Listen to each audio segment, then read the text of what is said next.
What's going on, guys? My name is Connor, and today I have a review for you guys on the Saint Laurent Paris Classic Teddy jacket. All right, so I did a video on the Saint Laurent LO1 jacket, and that video did pretty well. So I thought, why not bring basically the runner-up of Saint Laurent jackets, the Classic Teddy jacket, and just see what you guys thought of it. Obviously, I'm gonna be going over all the details of this and show you guys the inside and outs of this, but just thought it'd be a good video, and I thought some of you guys would be interested. All right, so let's get right into it.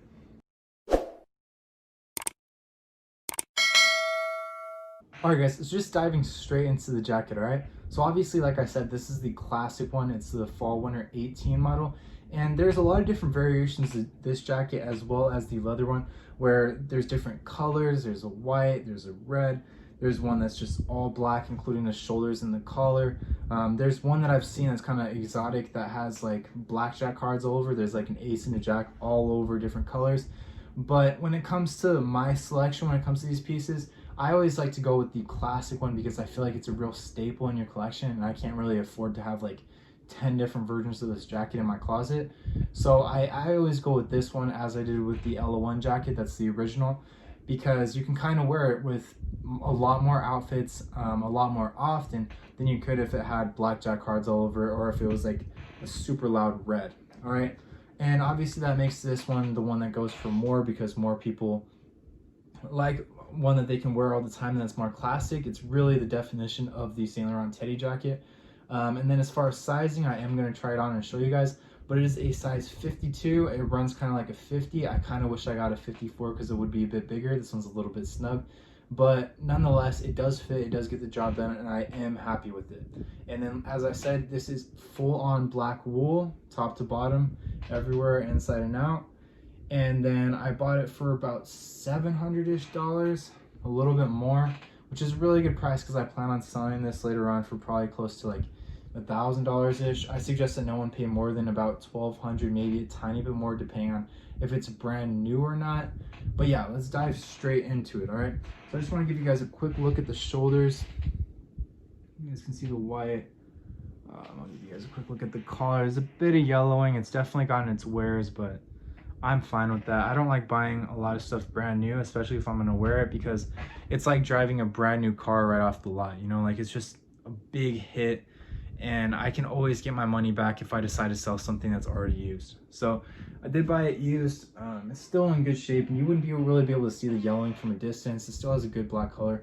Like you guys can kind of see when I put it back farther, it looks like a nice black and a nice white, but as it gets closer, a tiny bit of yellowing, but that's as to be expected. And then you guys can see the buttons right here, just a regular black. And then yeah, there's a little bit of a stain right here. I'm gonna have to get that out. You guys can tell right here, just a little buttons right there. And then opening it up, you guys can see the material on the inside. There are little pockets on each side. There's a pocket right here, and there's also a pocket on the other side right here. And then as for the tag, it's right on the bottom. You guys can see right here, size 52. And for those of you guys who want to authenticate, here's the tag, so you guys know. I'm not gonna post something that's fake on my YouTube. That would just be embarrassing. But you guys can see the tag has a little bit of yellowing. I always notice, like, I've had a few Saint Laurent jackets and I bought them used, and I've had ones that came in that are in super good condition on the outside, but the tag always looks a little bit yellow. And that is because it doesn't start off completely white. It starts off a little bit yellowed. It's like a creamish off-white color. But then once you get a little bit of wears, it kind of emphasizes it. And then you guys can see the little chain at the top. That's a little detail. Kind of like something that helmet laying does. But yeah, hopefully you guys got a good look at it from a distance. And then I'll just try it on for you guys so you guys can kind of see how it fits. So yeah, as I said, some of you guys are probably considering buying this. If you are, I'd suggest deciding between this and the LO1 jacket. I really like both. I have both, but those are the two that I would decide to pick from. Don't get anything like exotic that you can't wear all the time, especially when you're just starting out and you don't have as much clothes. But yeah, you guys can see this is a little bit snug on me. I mean, I'm fine with it. Let me just show you guys really quickly. You guys can see right here. I mean, it fits pretty nice. I can still button it up and it looks good, but I mean, I would go a size up. I like my clothes a little bit bigger, especially my jackets. But yeah, so you guys kind of got a good look at what it looks like unbuttoned.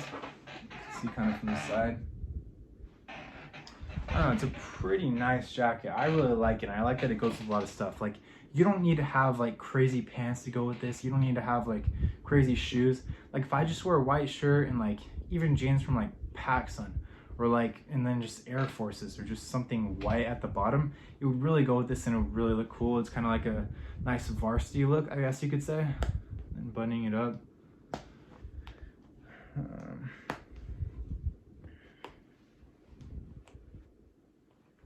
So it does fit. Luckily, I lost a lot of weight. For those of you guys who don't watch my YouTube, if you go back a few months, at the beginning of quarantine, I lost about, from the beginning of quarantine, I'd say about February, March, I've lost about 60 pounds. So I would not be able to fit this back then, but as you can see now, it fits pretty nice.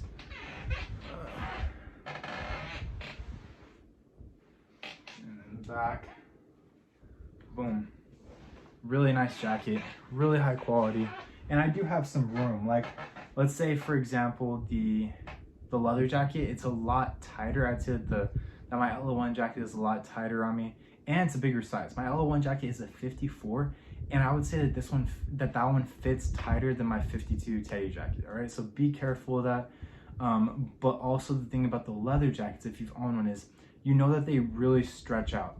Like, they start tight. Even if you're a size 50 and you get a size 54, it's just gonna be like regular and a tiny bit snug, because it seems like Hedi, the guy that designed the LO1 jacket originally for Saint Laurent, it seems like he wanted it to be molded to your body specifically. So I noticed, like, after a few wears of the LO1 jacket, it was kind of tight on my shoulders and arms. Even though I don't have like the biggest arms ever, I would say they're average or a little bit above average in size, but they started off tight even with an used jacket, and then as I started wearing it more and more, it kind of like adjusted towards the shoulders, it adjusted towards my triceps, and it really molded to me. And now it's like one of my most comfortable jackets, because it doesn't feel heavy. It feels like when I move I have room. But this one's gonna adjust a little bit less than that, because obviously it is made of black wool. But nonetheless, it's a really nice jacket, and you don't need to buy as big when it comes to this. Some of you guys might be, or one of the issues that I found with this is, like, it's fine how it is right now, but if like I said, it's a 52, usually I wear a 52, but it's a bit smaller, is if I extend my arm, it's a little bit short on the sleeve right here. Usually when I wear this jacket, I'm not gonna wear it fully buttoned. That's just not my style. I like to wear it open, and then I have no issue at all. Now it's no problem at all. Not on the other side either. But yeah, it's really nice. You can really wear it with anything. Black shirt, gray shirt, white shirt, as I'm wearing right now. You could just wear it with jeans. You could just wear it with white shoes, black shoes. And you could kind of dress it up or dress it down. Like, let's say that you're going to like the post office to ship something. You wear this, like, okay, you look nice, you know? But you can also dress it up to the point where if you're like going to a really fancy restaurant and you wear this, maybe just make your shoes a little bit nicer, you can really pull it off. You can dress it up in and dress it down. And that's one of the things that I really look for in some of the items that I purchase, such as Rolexes, jackets, sometimes shoes. But those are some things that I really spend a lot of money on. And so I want to be able to wear it often. I don't want it to be like this once a year occasion where I wear it. But yeah, I'm really happy with how it looks. I can really dress it up and dress it down. And I hope I covered all the details for you guys. You guys can go on their site or just go online and research all the measurements if you want to see. But my frame is, I'm 6'3" right now, and I am 185 pounds-ish. And so yeah, that sounds like a size 52, but obviously this is a little bit slim. But yeah, hopefully this kind of answered all your questions as far as size, as far as the look that you're going for. And compared to the LO1 jacket, would I choose this one or the LO1? It's really personal preference. I mean, this one's gonna run you a little bit less than the LO1, but at the same time, like, it's a leather jacket. This is black wool. Obviously, the lambskin leather that they use on their LO1s is gonna be a little bit more expensive of a material than this. But yeah, it's really personal preference. If you guys have not seen my video on the LO1, make sure to go ahead and check it out. And that will give you guys a really in-depth analysis of both, so you guys can kind of make your decision of which one you're gonna get. But I suggest that you guys look for good prices. I suggest that you guys buy them used, and I suggest that if you guys are totally lost and you guys might have to pay retail, or you just don't know who to go with, or you don't know if it's legit or not, just hit me up on Instagram at connor.langley, CONNOR.LANGLAY, and I will be happy to help you guys out. I will be happy to provide you guys some guidance, whether or not it be shopping with me and me being the middleman and finding it for you. If you guys just want a little bit of guidance as far as figuring out if it's legit, figuring out if it's the right size, figuring out if you're getting a good price for it, just let me know. I'm happy to help you guys out, especially if you guys are subscribed to my channel. But if you're at this point in the video and you guys are not subscribed, please make sure to hit that subscribe button. These videos are not the easiest to bring to you, and I have so much crazy content coming for you guys soon because I've just been buying a bunch of different stuff. My last Rolex that I sold, I kind of decided like I'm gonna spend that money on hype stuff because some of those videos tend to do really good. And so rather than putting $10,000 into one watch, I put that $10,000 into like 7 items-ish, 5, 6, 7 items-ish. But those are some good items that not a lot of people have reviews on. So you guys will be the first to see them on YouTube as long as you guys are subscribed to my channel. So if you're not, make sure to hit that subscribe button and the bell, and also hit that like button and comment your guys' thoughts on this jacket and anything else that you guys want to see on my channel. But that's all I have for you guys today. Hopefully you guys enjoyed the video and got some information out of it. And thank you guys so much again for watching, and I'll see you guys in the next video.